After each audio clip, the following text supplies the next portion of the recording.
3 लाख रुपयाला. म्हणजे आमच्या हृदयाजवळ मुख्य 3 रक्तवाहिन्याबरोबर 1 लाख रक्तवाहिन्यांचं जाळ आहे.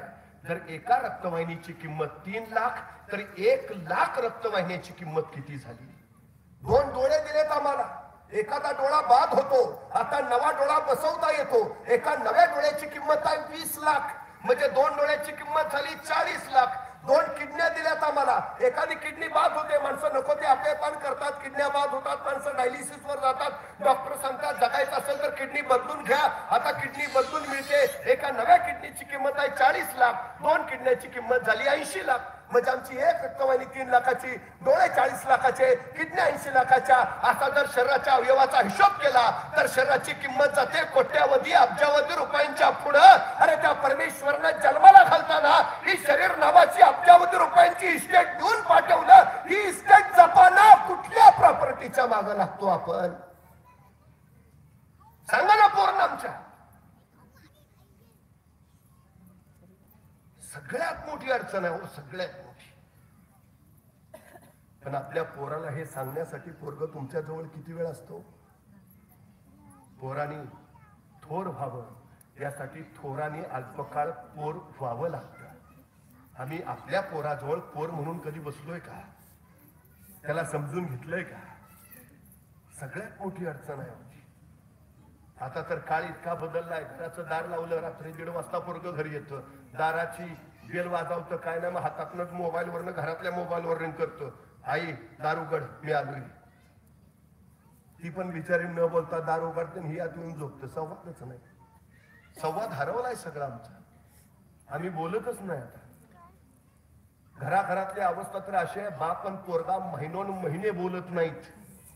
महिनोन महिने ते वया आई डायलॉग चालतो सगळा. सांग त्यांना. मग ते म्हणणार सांग त्याला. कसलं प्रेम, कसली माया, कसली आपुलकी, कसला जिव्हाळा राहिलाय आमचा. उद्याची पिढी कशी घडणार आहे आमची?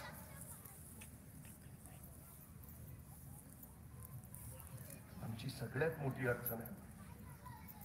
नव्या पिढीला नवं झालं, खुलं झालं, नवं शिक्षण मिळालं, हातात मोबाईल आले, दुनियाभरची माहिती हातात आली. नको त्या गोष्टी आम्हाला कळायला लागल्या, नको त्या गोष्टी डोळ्यासमोर दिसायला लागल्या. आमची मुलं अकाली वयात यायला लागली आणि नको त्या गोष्टी करायला लागली. ही आमची सगळ्यात मोठी शोकांतिका आहे.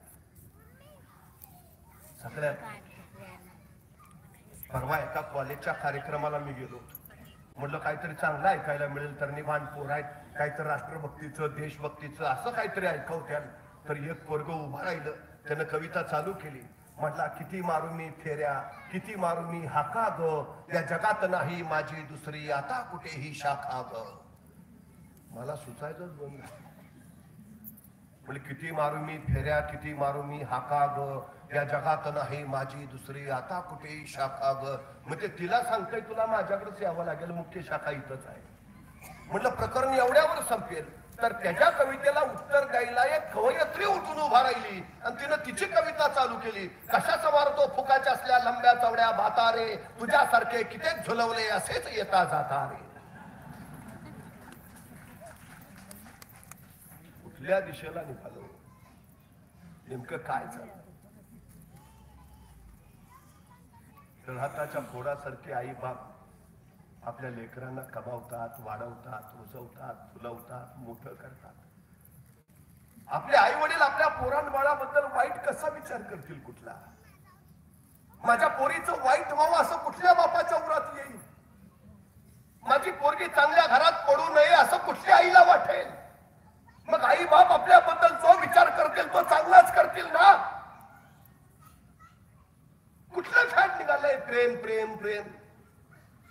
प्रेम करायचं तर ध्येयावर प्रेम करा ना. जिंका एक एक गड, मग बघा दुनिया तुमच्यावर प्रेम करायला लागेल. सांगा ना हे कधीतरी. नको त्या दिशेला तरुणाईची महावत निघाली ना, तिला आवर आम्हाला घालावा लागेल, घालावाच लागेल. रांजाच्या पाटलाला दिवसात ठेवले महाराजांनी हातपाय तोडून त्याचा चौरंग केला. का? एका बाईवर बदनजर टाकली म्हणून तोडले हातपाय त्याचे. वय किती होतं त्यावेळी शिवाजी महाराजांचं? फक्त 16 वर्ष. आणि परवा दिल्लीत निर्भया प्रकरण झालं त्यावेळी त्या आरोपीचं वय किती आहे?